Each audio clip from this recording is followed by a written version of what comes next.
tuning in to the online broadcast network, AFTERBUZZ TV. Over 20 million weekly downloads in over 150 countries, and your number one source for after-show entertainment.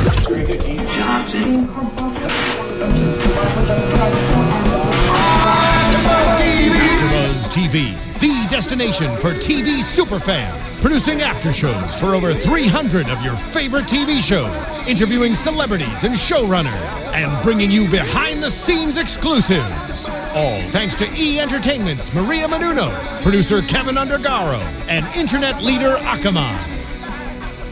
Now, let the buzz begin! Hello everybody out there on AFTERBUZZ TV. Welcome to the Breaking Ground After Show right here on AFTERBUZZ, Episode 9 Countdown. I am one of your hosts, the Internet Soapbox Mark Donica, in the leader's chair because Miss Kathy Kelly is still out of town from the holidays. Yep. But I am joined as always by my good friend, Mr. Brandon Taylor. Yes, it took everything in me not to call you the Hobo, just because that's who you are in passing. Yeah, no, I know. It's my designation. That's what people know me as. I am the creator of the Hobo. I gave birth to him, although that wasn't as painful as it possibly sounds. I am at CWFH Training on Twitter. If you want to learn how to wrestle, you just tweet me at CWFH Training, and I can give you tips on how to become a true professional wrestler. And I want to wish a happy Neurovirus New Year to all of you out there. Things are bad in California. It's pretty bad. Pretty bad. Yeah, I'm actually kind of happy that Kathy isn't in town because she probably would have caught the Neurovirus one way or another. There's a bad flu going around. I missed it, luckily. But I got it. It's because I had the like a head cold as opposed to that. Yep. I got off easy, supposedly. I had a virus earlier this month, and then I had neurovirus on Monday. It's a hell of a thing to try to train with, and we'll talk about that. First time ever I missed training on Monday. I had to cancel training. I've never done that before. You terrible, terrible person.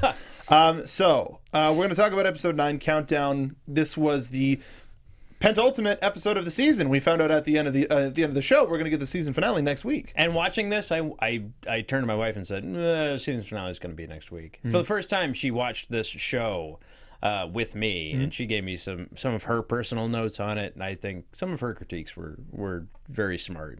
Well, I can't wait to hear about them when we get to them.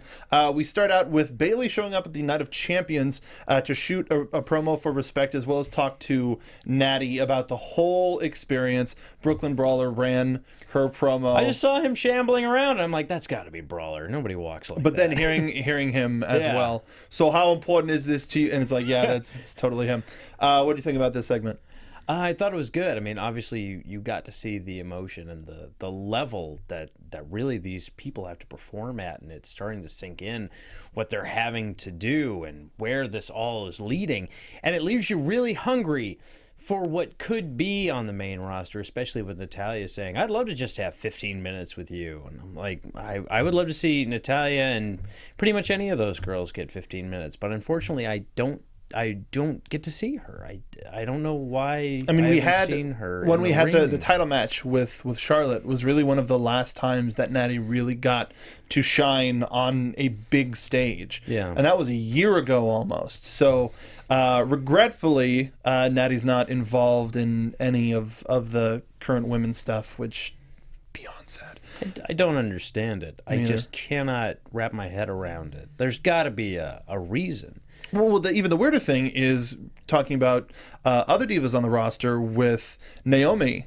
Yeah. When her hubby got hurt, she got a push. That's right. So, like, how does that sense make, And not even just a push, but here's a completely separate, like, here, you're not the valet for the Usos anymore. Right. Here's your own thing, and one of the leaders, one of the members of this group, which it turned into, but we didn't get that with Natty, and to see her on Breaking Ground like this, and to show how passionate she still is about everything, I would love to. Hopefully, it wouldn't be seen as a demotion, but I would love to see her down in NXT more because it brought everybody else up with the last generation of women.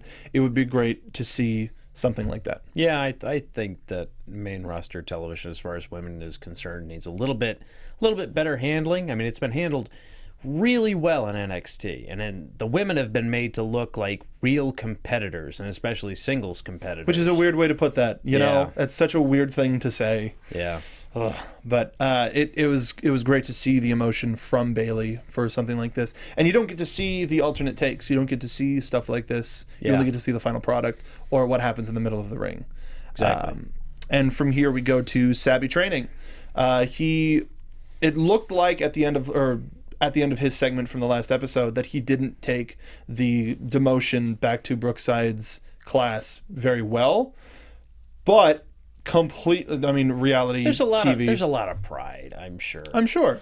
And he may have realized how he may have looked on camera, or it was just blown out of proportion for TV, but he's going back to those basics and hitting them really hard.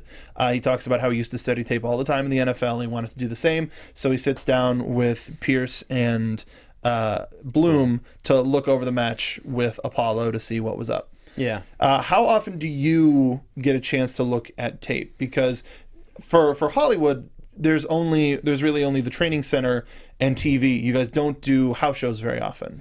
No, we don't. I just sort of take my opportunity to get critiques from sort of guest trainers that come in. Otherwise, I'm the guy who's giving the critiques to other people. But when there's guest trainers in, that's my opportunity to get in the ring and get critiqued personally from guys like Ricky Reyes, Rocky Romero, Kozlov, who comes in on occasion. Well, I mean, there was the night when all three of them were there, and it was ridiculous. And that's when I really take the opportunity to get in the ring and push myself to see where I really need to be. Because, I mean, you can have an eye for these things and you can do your best, but there's always something that you can work on. There's always an area where you can do better. And it's always best to have someone else's eyes to really highlight what it is that you need to work on. And that's perfect for Sabby, because he himself, I'm sure he can look at his tape, and he can highlight a couple of things that really stand out to him that he needs to work on. But when you've got a guy like Bloom, and you've got a guy like Pierce there, Pierce, who is, a lot of people consider the NWA's last champion. He was the champ. He's the last bastion of the territory system. Right. Really. And I'm sure he still gets called champ. We always called him champ. But he was the guy. And to hear him give advice like carry a notebook around, make notes, because certain cities you'll get a different reaction from something you do in this city than you would in this city. So you have to write it down. So you have to make sure that you remember to do it or not do it, so that you can maximize your time in there and not do something that's not going to work. Only do things that are going to work, and put your best foot forward and have the crowd remember you when you leave. It's a great note, and even as a fan you can notice it if you go to the house events as well as the taped events, because I remember that week of WrestleMania last year I went to almost too many wrestling shows.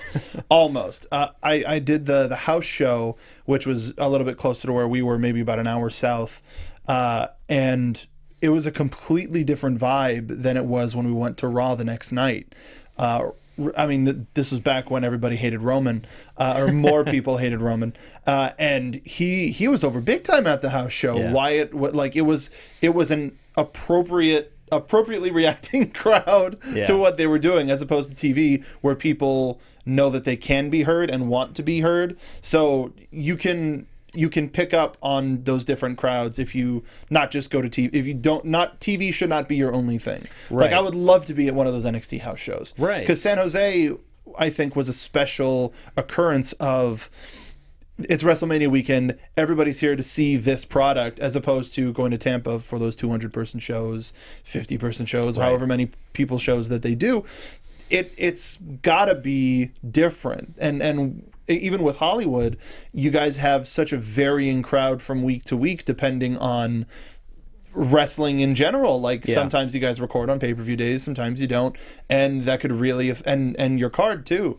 Yeah, so it's true. It really does depend, even if you are in the same place. House shows, really, you get a lot more time than you do with television, and that's a real benefit. Most times you actually get a chance to sort of play in there and be organic, as opposed to TV, which everything is really really heavy. Everything's got to fit in this little box. Everything's got to fit perfectly. So you're really all about what's my time, what am I doing, all of this stuff. So you're not reacting to the crowd as organically as you might be at a house show. But in a house show, you have time, you have space to work. You can actually play with the audience. You can actually create a rapport and enjoy the time that you have in the ring instead of worrying about, am I on time? Is everything going right? What do I have to do? I got to listen to this guy. I got to listen to this guy. I got to watch this. Now you're able to just kind of worry about what's happening right now at a house show, and that's a nice opportunity. I would actually recommend anybody who has not been to a legit house show. Those shows, they have cheaper tickets, and you can usually get a lot closer. It's a lot smaller. It may not be all of the people that you want to see, but those shows tend to stand out a lot more. Saw an awesome match between Ziggler and Luke Harper that night. That was for the, I think Harper was still, no, because the championship was all over the place during that time. Yeah. But it was awesome show. I'd highly recommend house shows. So we learned from this that Savvy he wants to improve, and he takes all of this with very, very reverently and makes the effort, or wants to make the effort, to get back into everybody's good graces, which is good. It's that he said himself, he's a professional. It's a professional business. He has to act a certain way, and I think he's on his way back. I mean, he should be. They sort of were able to script in a bit of an underdog story for him, despite being sort of the overachiever and the guy who looks like $1 million. He still has to work hard to get to a level that he is yet not known. And it's going to be a lot of work for him, and he seems hungry for it. Yeah. But I think he needs to just get his head in the right space, and I hope that after that house show, and after everything that they laid out for us, he was all about the look, all about impressing, but that's really not what matters, because once you get in that ring, you take off those clothes, you get out of that car, not in that order, and maybe in that order, maybe that's part of the problem. Maybe in that order, and you get in that ring, and all that stuff goes away, and the only thing that matters is your abilities in there. And I think he's got some of the right ideas. He was talking about trying to tell a story about him being the superior athlete, whereas Cruz was the superior wrestler. But of course, the coaches looked at him, looked at the tape, looked at him, and said, I do not see that at all in this right here. So he knows what he needs to work on. He has an idea of what he's trying to achieve. Now he has to just work harder to achieve that and get it across to his audience. And Joseph Bose in the chat brings up different possibilities of what his story could be. And speaking to that, do you think he could be more of we've seen that perfection storyline several times now, and all as a heel. Do you think there would be a way to make straight up, like, shiniest shoes and boots, brightest eyes, babyface out of, I used to play football? Like, is there anything, or does he have to go with the cocky, I'm perfect heel? I don't know. See, John Cena kind of went that route, because he really came into WWE as the prototype, as he had been in OVW and UPW before that. And it really didn't work out because nobody really grasped onto that until he became the Doctor of Thugonomics and became a larger-than-life character.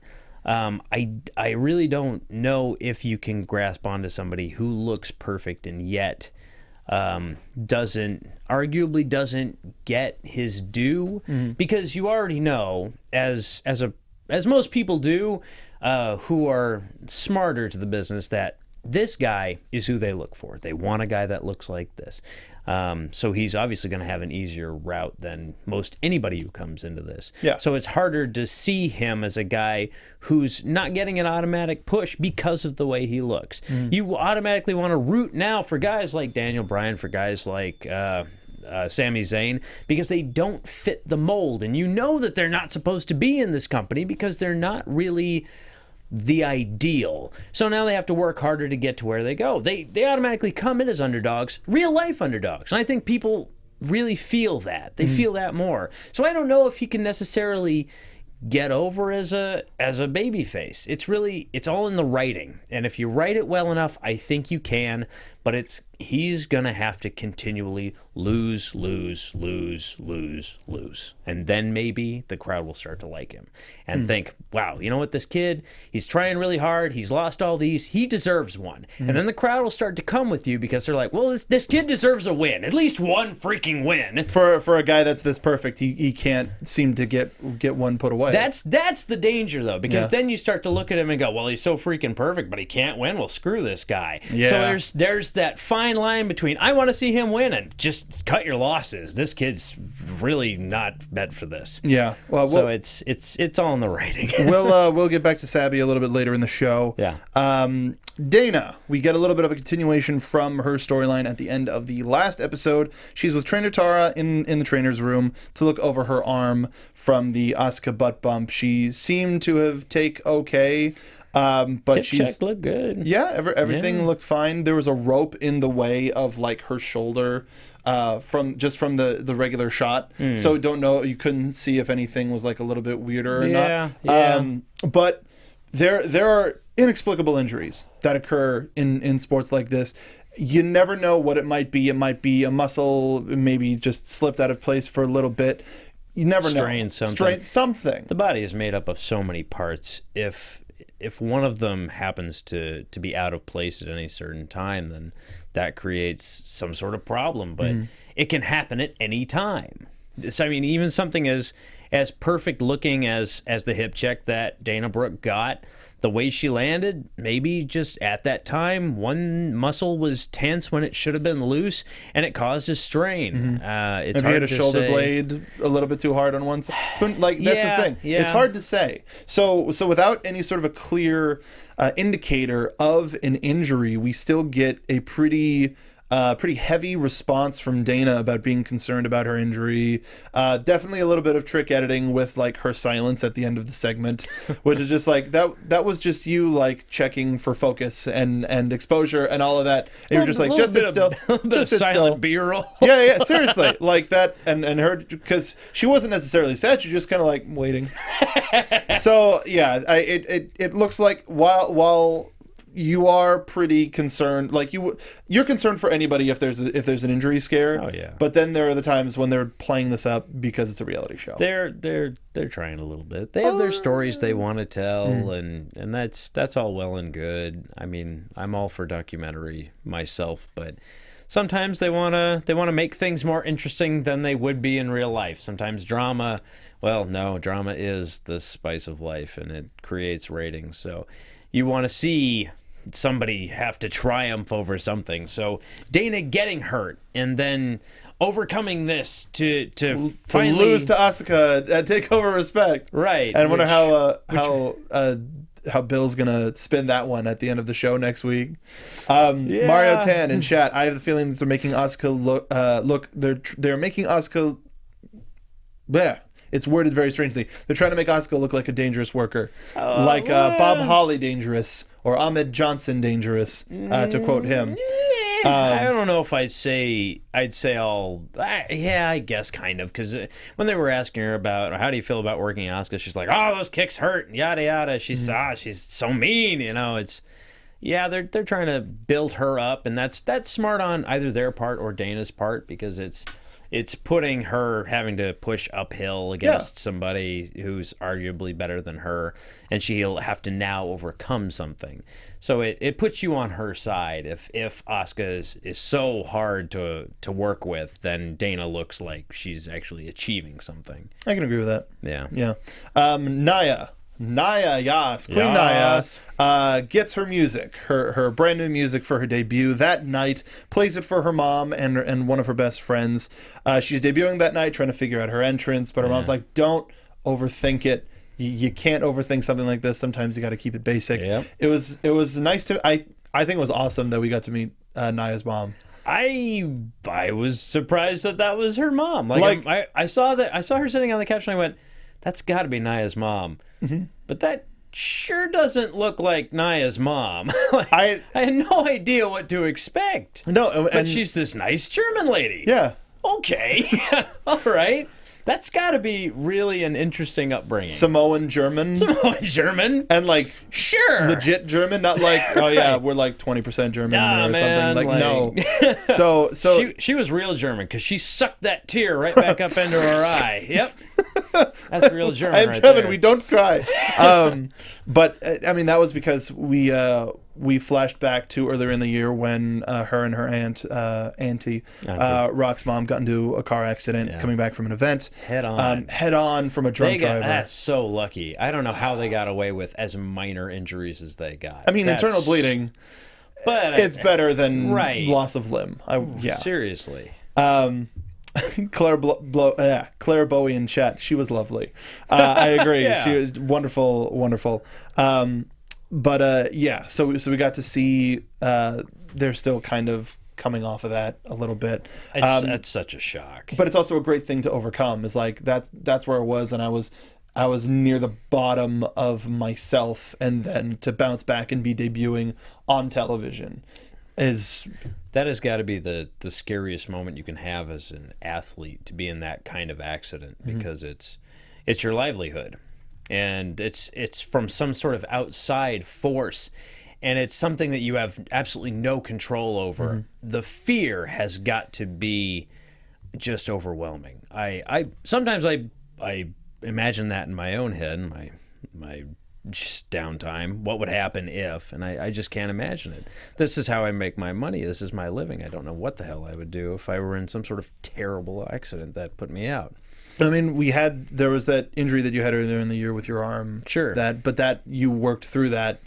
Probably Whatever. Not the best thing to do. I've worked through a lot. We got content out of it. If you want to see me wax the hobo's arm. Actually, no, that was from late last year because I was still champ this time last year. Yeah. So that was before I beat Ricky for the championship. Oh, okay. Let's see. This last year, I probably tore my meniscus. I may have had a small tear in my rotator cuff, and that one I remember. That was rough. It's still touchy. And I had some weird bump that I took on my shoulder. That's right. I remember that one too. Made my arm go numb for a while. That was weird. Anyway, so that was my year. Your year in injuries. Speaking of injuries, it's great to see Nia come through that uncertainty to be center stage. Yeah. Tyler Breeze, very small thing. I noticed this on his Instagram when he started tweeting about it. Stray dog out front of the Performance Center. Whatever. Just really cute little guy. Dog friend. Yeah, wee little dog friend. Calls his girlfriend, takes him home. Cool. I have a dog now. Why not? Adorable little story there. They get to TV. Corbin and Rhino are busting Nia's chops about her debut. Just though, like, these guys seem made for each other as partners and friends. I love Corbin's face when she said, "It's pop music," and he's like, but then Rhino's just very straight faced. Can I dance to it? It's like probably. He's exactly what I would expect. Yeah. He's really subtle rib busting in there. I'd be nervous if I were you. Yeah, it's like, and he's just so perfect. And his story about him running out for the very first time. We're in a commercial break. This is not your entrance. This is like, great. I'm here. All right, son of a. Learn your music. It's a great thing to learn. God dang. And Corbin too, talking about tripping on the bottom rope and just kind of like just immediate sweat. I wish that was documented. If that was on TV or if that was whatever it was. If somebody can find that. Yeah. If somebody can find that, if that was on TV, please post it in the comments. That's really one of those things that you get to play that off as a heel. But as a babyface, if you trip, man, that's your butt. You're so screwed. Yeah. See, as a heel, you can go, shut up, stop laughing. Stupid ring rope. No, throw these ropes. So the babyface, you're like, I'm an idiot. Yeah, I'm gonna fight now. Like this was just a jumble of stories kind of put together. Mattel shows up at the Performance Center to scan superstars for an upcoming line, including Apollo Crews, Carmella, and Chad Gable. And Bayley gets to see her first figure, That's cool. which is really cool. It was in her debut attire. Debut blue. Debut. What attire of yours would you want to see on the Hobo's first action figure? Because they are doing, like Joey Ryan is getting one from that company that's doing a little bit more indie stuff. Those are really awesome. Yeah. So if you got an opportunity from them to make a figure of the Hobo, which attire? It's got to be the stuff that I've been wearing for the last 3 years. I've been wearing the same signature attire for about 3 years. Actually, I'm getting ready to debut some new stuff. Are you? Yeah. Good. That's really exciting because your stuff now has a lot of holes and patches in it. Falling apart. Yep. It's basically spider webs. Oh God. It's been. I love this gear. I really do. But it's just gotten to the point where I've got to replace it with something. But I just made your creator wrestler, man. Now I got to make a new one. You got to tell me about this stuff. But it's the fringe on the side. It's the Hobo down the left leg. Nobody had done that before that I really saw, so I went out of my way, and that was my design. And it became such a signature because no one else had any of that. The suspenders, nothing. So when I made that really took off because it looked completely different from everybody else. And it's been hard to think of a replacement because I'm like, well, I could just do the same thing. Well, up it or just make it different somehow. Yeah, that's the hardest thing. Is if it's so good and that's so signature, do you just create another version of it, or do you create something that's different? And I created something that's slightly different. And in what and actually speaking to that, we do see Nia showing off her new attire to Mojo, and comparing her debut attire to what she's kind of settled into, which is the armor thing. Yeah. It's more of a comfort versus a certain type of look. I don't know. Like how she tried to make it special. That's the part that really kind of chaps my ass about it. Is she really tried hard to make this special, and everybody just goes, "Well, I like the black better." Come on, Nobody knew that she tried to make it special at the time. Yes. Nobody knew, but everybody went out of their way to crap on it. Like, just enjoy it for what it is, you know? You don't know why somebody's wearing something. Like, they thought it was, well, something from when before, like, this was during her debut, before she got comfortable in her thing. She tried to make this special and just enjoy it. Look at it for what it is. I personally liked it. I thought it was different. And I liked sort of the subtlety that it had when it had armor components to it. Yeah. But it wasn't necessarily in the shoulders. It was more in the chest and the stomach area. Yeah, like off the side. Yeah, it looked kind of Saiyan in a way, and I appreciated that. Nerd. Yeah. It's really good. Yeah, so it was fun just to see a little bit of her interaction with Mojo doing like their handshake. They have a full-blown handshake. During TV, Tino put a little bit more time in the ring, just running extra drills by himself. How important is it, like, considering you run the building, for somebody who's really kind of trying to really make their waves, how important is it to stick to the basics? Because I've seen you run training before, and it's basics that splinter off into particular stuff that you may have seen from TV that week or whatever. So as a trainer, how can you speak to maintaining those basics? Basics are the most important thing in wrestling, period. If you're good at like all the high flying stuff, but you can't give a proper headlock or a proper wrist lock, then you're not technically a wrestler. I'm not sure what you are, but you have to have those basics to be a believable competitor, and that's truly what this whole Breaking Ground thing has said is, in wrestling, it's a competition at its base, and you have to keep that idea of competition. Now, you start to lose that when your basics start to fall off. You look at Tino, his basics weren't great, and as a result, he got put down a level. Now he has to reinvigorate his basics, because without those, you really can't do anything. You have to know how to make your opponent look good. You have to know how to apply particular holds. You have to look like a threat. You have to, at all times, look like a viable threat in that ring, or the competition part is lost, and it's not believable. You lose your audience when you don't think a particular person is going to beat somebody else, and it's not necessarily a one-sided match like your squash matches. If it's a two-sided match, but you can't believe the other person is going to beat the other guy, then you've lost your audience. The audience just doesn't care, and they want you to get it over with. There's got to be something there. Like, even if it's not technical wrestling acumen, it's got to be strikes or something. There's got to be something that you look can at Baron. give you... Baron's almost a pure striker. Yeah. That's it. And he's good at it. He's got good hands. Of course, being a boxer, he kind of has to have good hands. But that's his strength. And he looks like somebody who can beat somebody in there. And I've seen a lot of guys who bring a lot of looks to the table, but at the end of the day, you don't have anything that you can fight with. Yeah. You have to have that something that you can fight with. And sorry to interrupt, but, No. but putting him in the ring with Apollo was possibly the best thing for him to look at. Here is a guy, and Bloom made the joke about it when they were looking over the tape.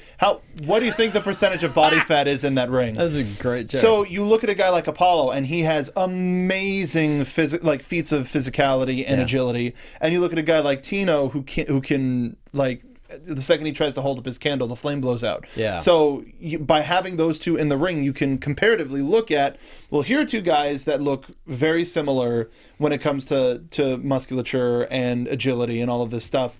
But why can't this guy keep up with this guy? Because Apollo has been put through the ringer as an indie performer. Yeah. And his basics have been honed. He had to take his time. I'm sure his original trainers would not let him do anything until his basics were at a bare minimum where they needed to be. Yeah. And that's what's most important. You can do all the high-flying stuff after. You look at Apollo. Apollo can hit beautiful things, drop kicks, moonsaults, beautiful. But it would not matter one iota if he could not do a basic bump or a basic headlock or something like that. I believe a headlock that Apollo could put on. Honestly, he doesn't need all that high-flying stuff. It's nice, but if he were to put on a headlock that a guy couldn't get off, I would believe it, because he's got freaking big arms. Yeah. From Lightkeeper 212 in the chat, is Tino too eager to be the guy at his level? Or do you think, and I wanted to pose that also as how much confidence is the right amount, as opposed to thinking that you're too good for this stuff, you know? Right. I mean, he's not saying that he's too good. No. But he's saying he's had to work at a professional level, and I can appreciate that. But he's not he's drawing too many parallels. He's not saying, well, that was different than this. He's saying, well, it's the same, you know? It's hard. Doing that was hard, and doing what I do is hard, so they're the same thing. They're not the same thing. They're really not. Running drills is not the same as telling an advanced story. And that's truly where, in the woods, these two roads diverge. There's a little bit of disconnect there. Yeah, still. This is not just running drills. This is not just doing moves. You're trying to tell a story, and that's where he had difficulty. That's what was his problem. He didn't quite understand the story he was trying to tell, and his basics again weren't there, and so the combination of the two really took him back a step. So he has to work on those. Hopefully we'll get one last sort of tag for him at the end of next episode, because next episode looks like it's going to be very much about takeover respect, and considering he wasn't a part of the show at all, hopefully we'll get a nice place for him to end on for the season. We do know they're already shooting season 2, how much they're shooting and what the time frame or how long the time is going to span, as opposed to this, which was essentially a month, will be interesting. So we'll put a pin in Tino until next week. Naya in the makeup chair of her debut, pretty stoked. Her mom's in the crowd, and we covered it on the NXT After Show right here on AfterBuzz TV. The crowd was really hot. Yeah. Really hot for her, and so were we, unlike anything that we've seen in a really long time. And it looks like she took all the notes that she had been given, and her debut and her entrance was what it should be. She lived in the moment. She soaked it up and really enjoyed all of the clamor that was about her, and it was really about her, and that's got to be exciting. It's not just about the match, it's about your debut. And I remember talking about her entrance and subsequent exit with just the smile. Yeah. Just that smile is like, ooh, such a beautiful smile. You're such a pretty girl. Such a terrifying person. Yes. Small, minor, what was necessary, and perfect. And she talked about how she couldn't look at her mom in the crowd, or else that would have just totally dropped. Yeah. She would have started crying. Yeah. And speaking of her, of her attire, when we see her meet up with her mom later in the show, she's in her for the later in the taping. Right. She changed into her more Saiyan based armor attire, and they cut it as if it was like, oh, no big deal. But you go, duh, that's not blue, that's gray. She's in black again. Yeah. Okay. All right. Whatever. But it was wonderful to see her mom's reaction, like despite all of it. Just be like, oh, the punches and the kicks, and it's like, Mom, it's fine. Like, this is what I've been training for. Oh man, that part actually with her talking about her mom and all of that was making my wife cry. Was it? That made her cry. It's like, don't tell people I was crying. That's the first thing I'm gonna say. You know that. Well, I mean, it's speaking to mothers getting involved in angles. One of my favorite things ever that I've been involved in the wrestling business was the match between you and Bo Cooper, where like 5 people knew, including me. I was one of the few people that Smiley, hi Ryan, told like, here's the angle we're doing. Very few people know about it, but you got to get a good shot of it for the camera. There were 4 of us who knew. It was you two, me, and Bo. Right. Oh, and your mom. Clearly. Right. So yeah. Hobo was getting beat down in the ring by Rocky and Lizzie, I think, too. Oh yeah. Probably. Yeah, because that was when they were debuting the I forgot what their name was. Illumination. Yes, exactly.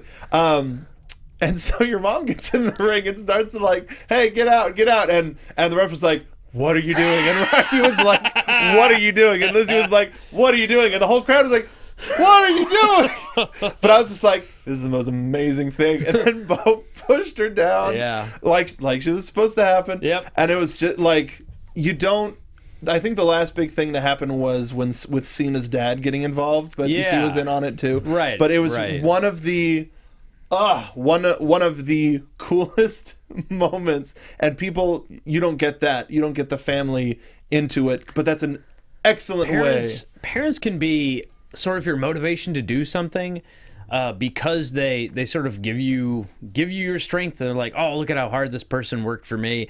Or parents can go the other way and be so hard to deal with that they make you want to fight for something. Yeah.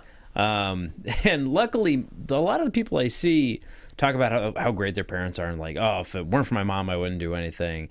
Then there are those people who don't talk about their parents at all, because really they're just trying to make it in spite of their parents going, you can't do it, you can't make it, and basically go, screw you, I'm going to be the best. So it's really one or the other. But I want to see more people talk about their crappy parents. That seems more realistic to me. Coming soon on Breaking Ground, Crappy Parents Edition. Yeah, that's right. We get to see Sammy go back into the ring after this. He starts with a flip bump of all things, or maybe it was just for that. It's just easy. He runs a match with Ty, which I found very interesting. So apparently, I guess that's telling. That's probably why he worked Ty in London. Was because he's the guy that brought him back into training. They probably trust him on the road to get cleared. And I think one of the interesting things that we saw was Sammy not being sure where he was going back, which is something that we've been asking, and something that the fan base as a whole has been wondering if he's just going to go straight back to the main roster. And he said it himself when I was brought up to fight Cena. I don't know if that was it, or if it was just something special, and it kind of left us hanging for that. And we know, of course, by now he's returned to NXT, right? But even to his own admission, that's not his first choice. No, he thought that he would consider it a step back, right? Not necessarily the direction he wanted to go in. No. I granted, all of this is filmed in the past. I wonder if he feels differently about it now. But it's really difficult to say. I'd like to hear from him now on what was filmed then, to see if he feels the same or not. I think since we are gonna, like, this is the part where season 2 is gonna come into play, I figure it'll be like, dude, I was just like happy to be back in the ring at any aspect. And I think to sort of fine tune on his road to recovery with all of these people down here, like we haven't. Well, I mean, I figure it's inevitability, but we haven't seen him fight Apollo yet. We haven't seen him fight Corbin. Really, like, there's a lot of people down here that I think he could still put in amazing matches with. And with Finn being like, I don't know if I want to go up to the main roster just quite yet. I'm having a pretty good time down here. His attitude's probably changed. I would figure. Because why would they put that out? Unless there was a thing. Right. We see everybody prepping for TakeOver Respect. Dana, we find out Dana's cleared to fight, and who knew she'd be fighting Asuka? Oh my gosh! Oh wow! She's in the crowd talking with JJ about her concerns. About there's a little thing, and I'm gonna put it in God's hands, and it was really kind of extra dramatic. Which again, there are a lot of injuries you just can't explain. And you can't look on an X-ray, you can't look on a muscular chart, you can't look at all that stuff and go, oh, that's where it is. Something just happens sometimes. So we're not trying to downplay Dana's injury if that's the case, but this felt like reality television. It felt like reality television. It did. Really, the two most reality television moments tonight were sort of both involving Jason Jordan. I felt. I think. I mean, there was this, and then there was the thing with the jumpsuits with their tracksuits. I think that was like there was this moment, and then it was instantly parodied by the tracksuits, right? Because Gable was like hearing from JJ, you heard like, oh my god, we had these tracksuits, and it was gonna be something special, and then Gable was like, oh hey, yeah, they're coming tomorrow instead. Ah, what? Man, swear word. It's just, you know, I know they try. In reality television, you can't be there for the moment, so you have to do reenactments for the moments. But it just comes off poorly. It just does not look good when you don't have the right people. Some people are great just talking, and I think Jason Jordan should just talk and not act. Just because you can tell when he's acting, and it's pretty heavy-handed. Yeah, and that's nothing against him. It's just he's not a good liar. You're too honest, kid. Yeah, he's got those honest eyes. You gotta be a liar. We're all liars. Terrible liars. But the thing that I like about and they'll probably speak at excuse me. The thing that they'll speak to on the next episode is they go out for their entrance, same thing that they've always been, and they put on an amazing show like they always do. Yeah. You don't need the suits. Suits are nice. I mean, all the extra gear you have for special occasions, it's nice. Doesn't change anything. If you just go out there and you're you and you try and tear that house down, that's the only thing that matters. Just try and be you. And if you don't necessarily get something right, don't let it necessarily hamper your performance. And they did not let that affect them. Oh, no. Not nearly. Not whatsoever. So great for them. We've also got our last thing before the tag for the end of the episode was everything starting to hit Bailey about how important this match is. We got it a bit at the beginning, and we're getting sort of a touch up at the end. Doesn't help that everybody just goes around telling you. Do you know how important this is? This is so important. This is so big. I just can't believe you're getting to do this. How do you feel? Well, the more you talk to me, the less comfortable I feel about this whole thing. You're not helping. Of course, like it's interesting to think of how little of a break in between shooting and release this was, because if they started showing Breaking Ground like the beginning of next year, then you'd be like, oh, this is all right, but this is like 2 months ago. So it was a pretty quick turnaround. Yeah, which is great in terms of production. If you want to have like a production test, if they start doing like a YouTube turnaround where they shoot and it's like the next week. Right. Like that would be flipping insane. Yeah. I mean, it sounds like they did this as quickly as possible, because we know from the first episode they did not have this thing put together by what was it, days before release? They just managed to put it together. So it sounds like for the first one, 2 months is really their limit. You cannot go past 2 months. Yeah. It'll be interesting to see when, I've said that too many times tonight, but it'll be great to see when they announce season 2 starting. Yeah. Like if we're going to get that like the night after Royal Rumble is when we get season 2 of Breaking Ground. Nah, sounds too soon. I mean, but we just got this a month apart from filming, you know? Yeah. I mean, we'll have to see what happens, but I think after Royal Rumble's just too soon. That's the 24th of January, and we're almost in January. Yeah, you want to fight about it? No. All right. So we're looking to see. It looks like we're setting up for all of our storylines coming to a head at Takeover. Who's gonna shine? Who won't? Next week. Kind of already. Shut up. So next week is going to be the season finale of Breaking Ground from the WWE Network. It's been a hell of a ride for this season. We are going to have Kathy back. Kathy's going to be back next week. It's going to be a pretty big show. Hopefully, after she's done partying with Sam. No, God. So make sure care about us.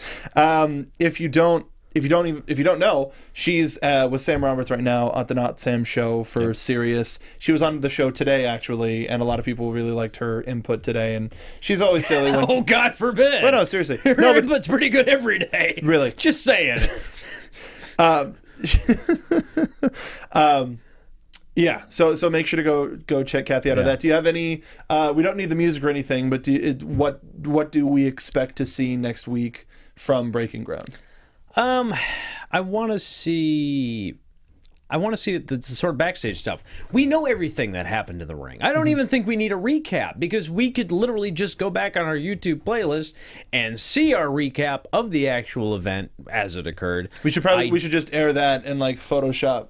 This. I just want to see pretty much them hitting the curtain to go out for the match, and them coming back, and everything that happened before and after, because you know what happened in the ring. You saw it. I want to see all the actual, the meat, the stuff that matters, because you could recap every match, but there's absolutely no point to it. You just need to know how it was received backstage, how the people feel about it, and where they go from there.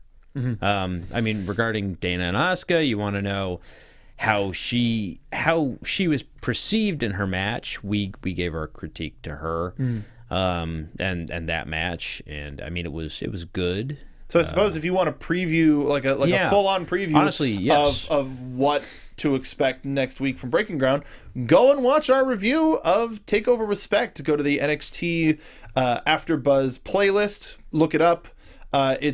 That was, I think, our most interesting one because of how reticent we were to talk about certain things. Yeah, reticent may not be the best word to use, but it's going to be pretty great. I'm excited for it. It's been a hell of a season, especially to see where like Tino ends up, if we're going to see anything about Noof before the season is over. All of the folks that aren't on TV. Yeah, I mean Josh, Noof, Tino, ZZ, Love Preet. Love Preet's, like they announced recently that he's going to be on the India tour.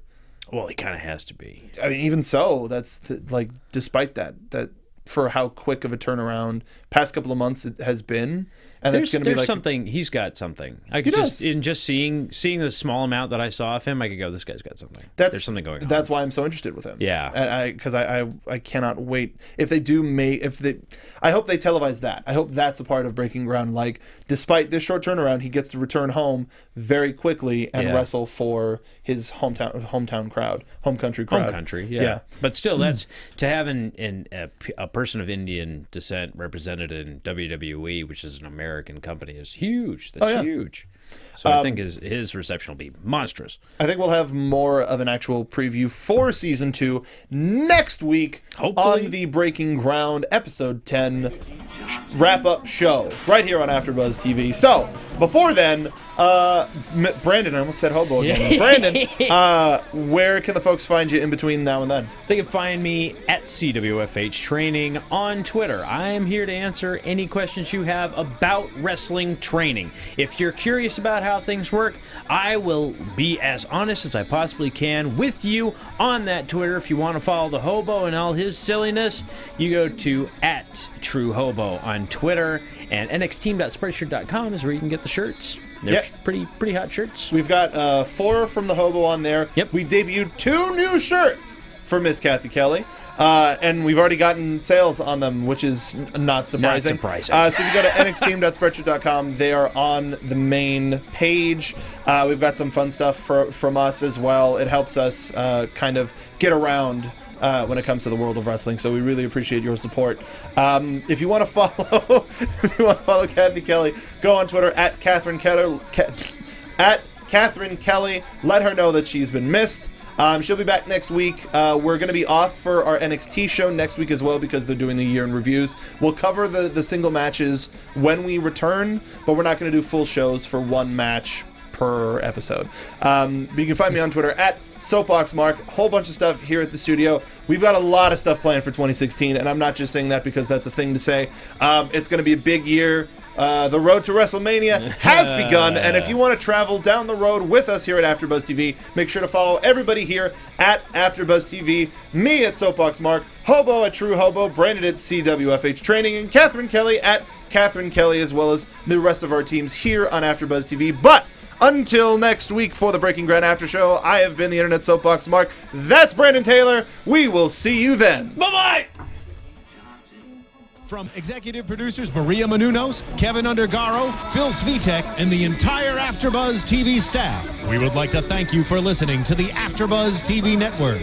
To watch or listen to other after shows and post comments or questions, be sure to visit AfterBuzzTV.com. I'm Sir Richard Wentworth, and this has been a presentation of AfterBuzz TV. Buzz you later. The views expressed herein are those of the hosts only and do not necessarily reflect the views of AfterBuzz TV or its owners or principals.